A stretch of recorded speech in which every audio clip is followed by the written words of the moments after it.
Hello दोस्तों। हम Indian polity यानी भारतीय राज व्यवस्था पढ़ा रहे थे और उसे ही कंटिन्यू करते हैं। देखते हैं पहला प्रश्न।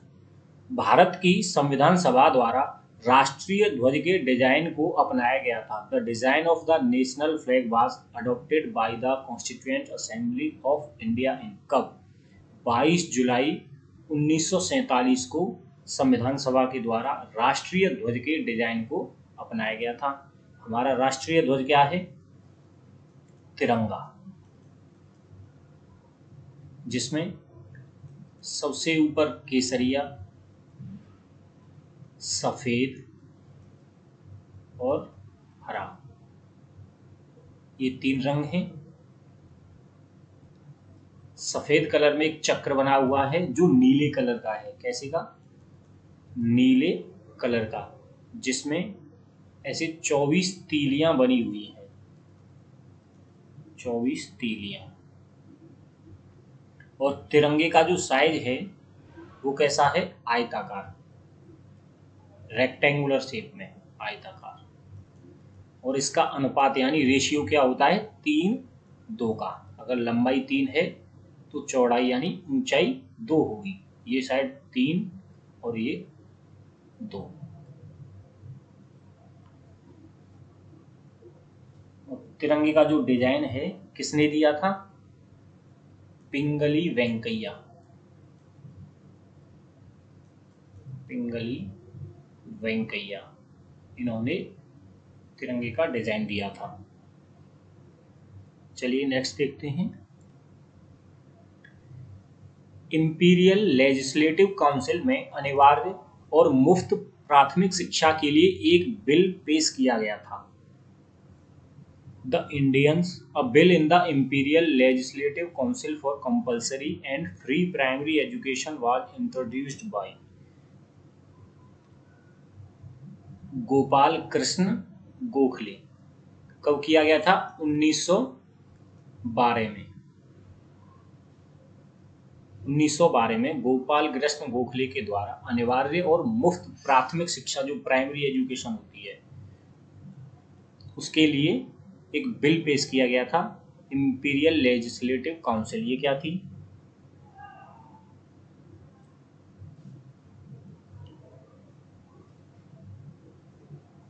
ये ब्रिटिश राज में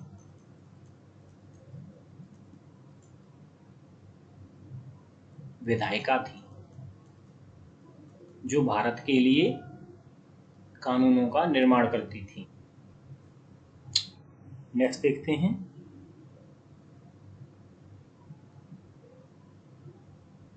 भारत के संविधान का विचार सर्वप्रथम किसके द्वारा दिया गया था? The idea of the constitution of India was first of all given by, यानी भारतीयों के लिए संविधान होना चाहिए, ऐसा विचार सबसे पहले रखा था M.N.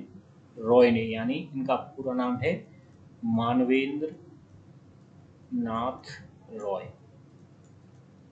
इन्होंने सबसे पहले ऐसा विचार रखा था।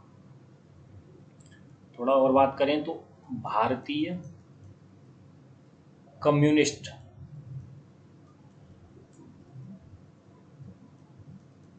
पार्टी की स्थापना M.N. रॉय ने ही की थी। कब की थी? 1920 में।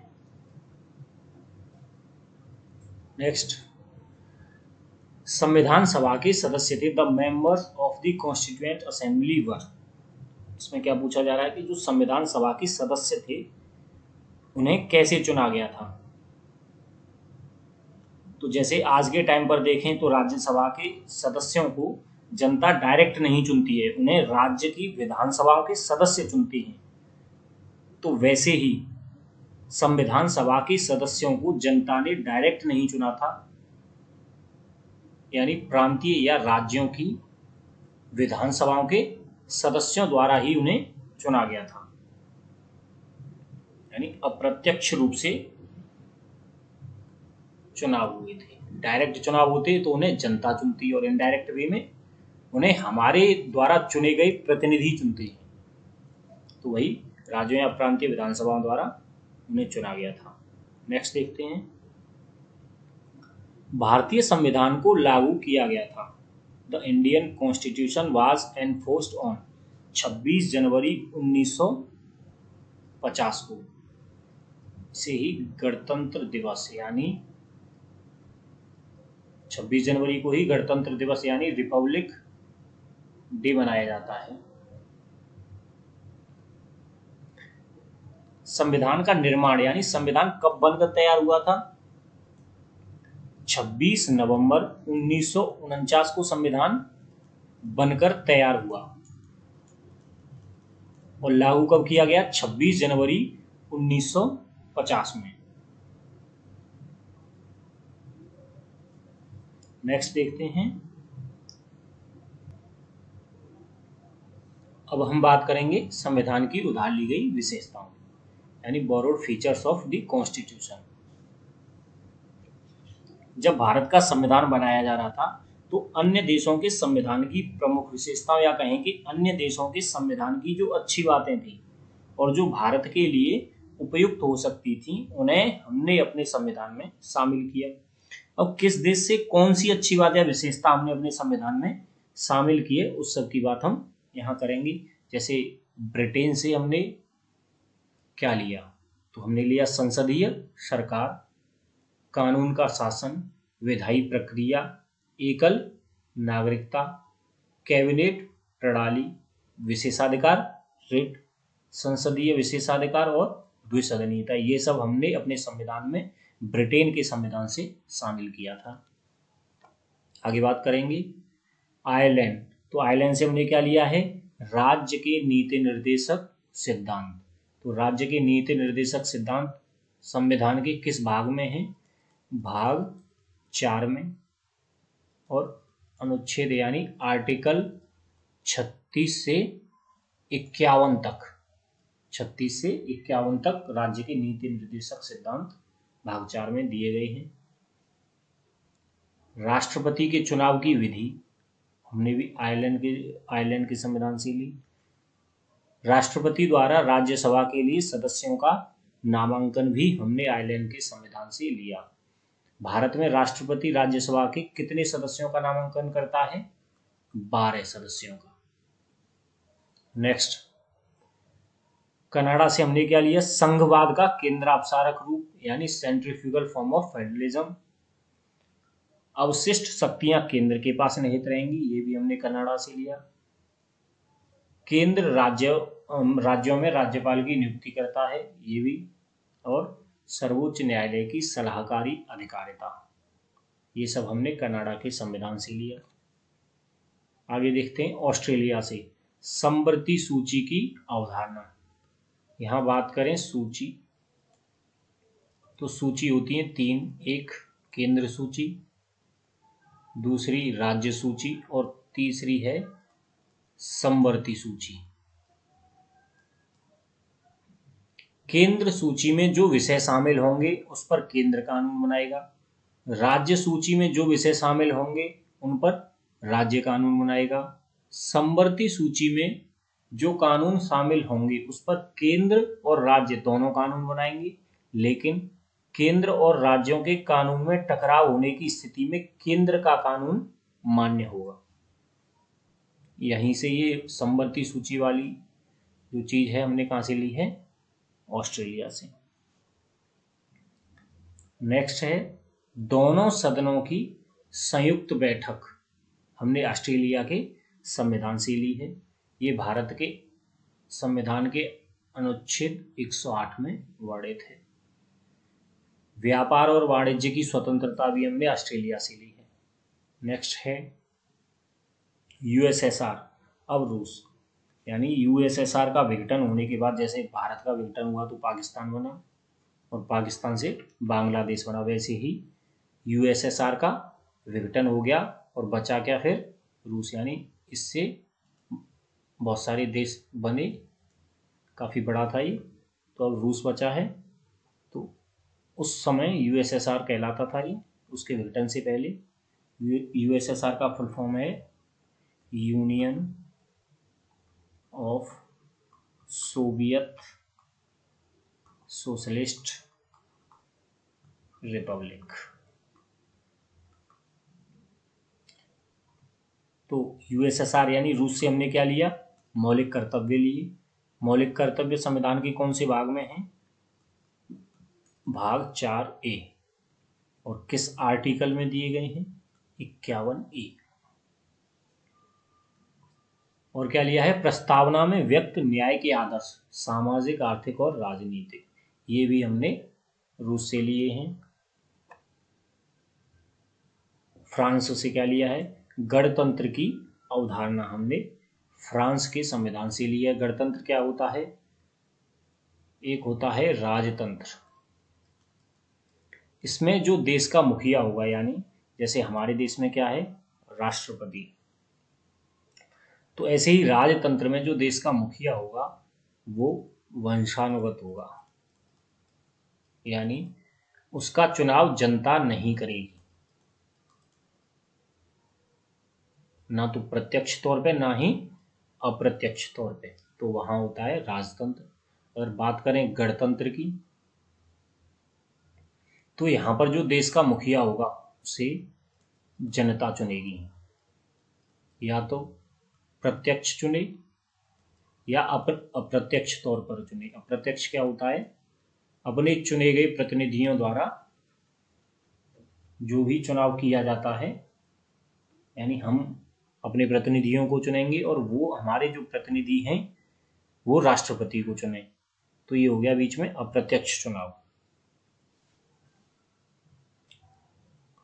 तो गणतंत्र में जो ये अवधारणा है हमने कहाँ से ली है, फ्रांस से। और क्या लिया है, स्वतंत्रता, समानता और बंधुत्व के आदर्श हमने फ्रांस से लिए हैं। इसका वर्णन किसमें किया गया है, भारत की प्रस्तावना में। नेक्स्ट है दक्षिण अफ्रीका से हमने क्या लिया है, राज्यसभा के सदस्यों का चुनाव, यानी राज्यसभा के जो सदस्य हैं वो किस प्रकार चुने जाएंगे और संविधान में संशोधन किस प्रकार किया जाएगा, ये सब हमने दक्षिण अफ्रीका से लिया है। नेक्स्ट है जर्मनी से क्या लिया है, आपातकाल के दौरान मौलिक अधिकार निलंबित कर दिए जाते हैं, यानी जब भी देश में इमरजेंसी लगेगी तो नागरिकों के जो मूल अधिकार हैं, जो मौलिक अधिकार हैं वो सस्पेंड कर दिए जाएंगे। मौलिक अधिकार संविधान के किस भाग में दिए गए, भाग 3 में, और किस आर्टिकल में दिए गए हैं, आर्टिकल 12 से 35, इनके बीच में भारत के नागरिकों के मौलिक अधिकार हैं। जापान से क्या लिया है, कानून द्वारा स्थापित प्रक्रिया की अवधारणा, ये हमने जापान से ली है। संयुक्त राज्य अमेरिका यानी यूनाइटेड स्टेट्स ऑफ अमेरिका से क्या लिया है, राष्ट्रपति का महाभियोग। महाभियोग मतलब राष्ट्रपति को अपने पद से हटाना, इसकी प्रक्रिया हमने यूएसए से ली है। अध्यक्ष और उपाध्यक्ष के कार्य, जो भी लोकसभा और राज्यसभा या विधानसभा या विधान परिषद में अध्यक्ष और उपाध्यक्ष होते हैं, उन सब के कार्य हमने यूएसए के संविधान से लिए हैं। सर्वोच्च न्यायालय और उच्च न्यायालय यानी सुप्रीम कोर्ट और हाई कोर्ट के न्यायाधीशों को अपने पद से कैसे हटाया जाएगा, ये भी यूएसए के संविधान से लिया गया है। मौलिक अधिकार यूएसए के संविधान से लिए गए, जो भी हमारे पास भाग 3 में आर्टिकल 12 से 35 के बीच में मौलिक अधिकार हैं वो भी यूएसए के संविधान से लिए गए हैं। और न्यायिक समीक्षा, जुडिशियल रिव्यू, ये भी यूएसए के संविधान से ली गई है। जब भी विधायिका कोई भी कानून बनाएगी तो सुप्रीम कोर्ट या हाई कोर्ट उस कानून का जुडिशियल रिव्यू यानी न्यायिक समीक्षा कर सकता है कि यह संविधान के अनुकूल बना है कि नहीं बना है। नेक्स्ट देखते हैं, अब यहां पर कुछ की पॉइंट्स देख लेते हैं जो भी हमने अब तक अपने लेक्चर में कवर किए हैं। की पॉइंट्स देखें इसमें कुछ,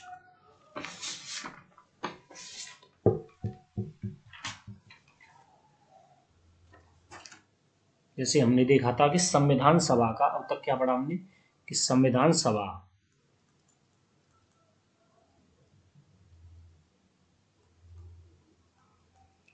का गठन कब किया गया था, 6 दिसंबर 1946 को। इसकी पहली बैठक संविधान सभा की कब की गई थी? 9 दिसंबर 1946 को। ये संविधान सभा भंग कब हुई, यानी कब इसका अस्तित्व समाप्त हुआ? 24 जनवरी 1950, यानी संविधान सभा के रूप में कब तक इसने काम किया? 24 जनवरी 1950 तक, और ये इसी दिन इसकी अंतिम बैठक हुई थी। बात करें इसके स्थायी अध्यक्ष कौन थे?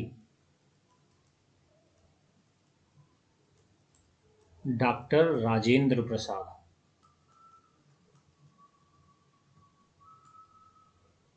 और अस्थायी अध्यक्ष सच्चिदानंद सिन्हा।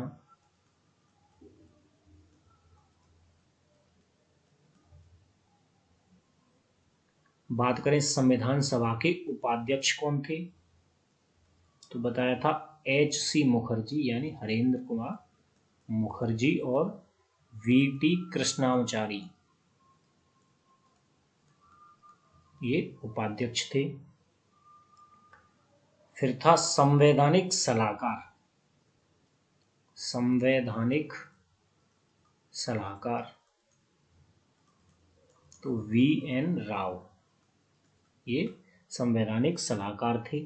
फिर आता है प्रारूप समिति के अध्यक्ष, प्रारूप यानी ड्राफ्ट कमेटी जो थी उसके अध्यक्ष तो भीमराव अंबेडकर। इन्हें ही संविधान के पिता कहा जाता है, यानी फादर ऑफ कॉन्स्टिट्यूशन। अच्छा, संविधान सभा में महिलाएं कितनी थी? तो महिलाएं थी टोटल 15। जब संविधान सभा का गठन हुआ था तो उस वक्त महिलाएं कितनी थी? 15। फिर आता है एक और देखें थोड़ा, राष्ट्रगान कब अपनाया गया और राष्ट्रगीत ये संविधान सभा ने कब अपनाए थे? तो 24 जनवरी 1950 को ही इन्हें राष्ट्रगान और राष्ट्रगीत, राष्ट्रगान कौन सा है? जनगणमन, और राष्ट्रगीत वंदे मातरम। ये कौन सा है? जनगणमन वाला। राष्ट्रगान जनगणमन और राष्ट्रगीत वंदे मातरम ये 24 जनवरी 1950 को अपनाए गए थे। संविधान बनने में समय कितना लगा था? तो 2 वर्ष 11 माह और 18 दिन। जब संविधान बनकर तैयार हुआ तो मूल संविधान, भाई उस वक्त जो संविधान बना था तो उसे मूल संविधान ही बोला जाएगा। सर्वप्रथम जब संविधान बना तो उसमें भाग थे 22, अनुच्छेद यानी आर्टिकल थे 395, और अनुसूचियां थी 8। अनुसूची मतलब शेड्यूल, 8 अनुसूची थी। तो ये तो मूल संविधान में हो गई, लेकिन इस वक्त अनुसूची हो गई हैं 12 और भाग हो गए हैं आपके 25। आर्टिकल लगभग आपके 450 के आसपास हैं। तो ये था आज का लेक्चर, आई होप आपको पसंद आया होगा। अब कल मिलते हैं नेक्स्ट लेक्चर में और कंटिन्यू करेंगे कोई और दूसरा टॉपिक। Thank you.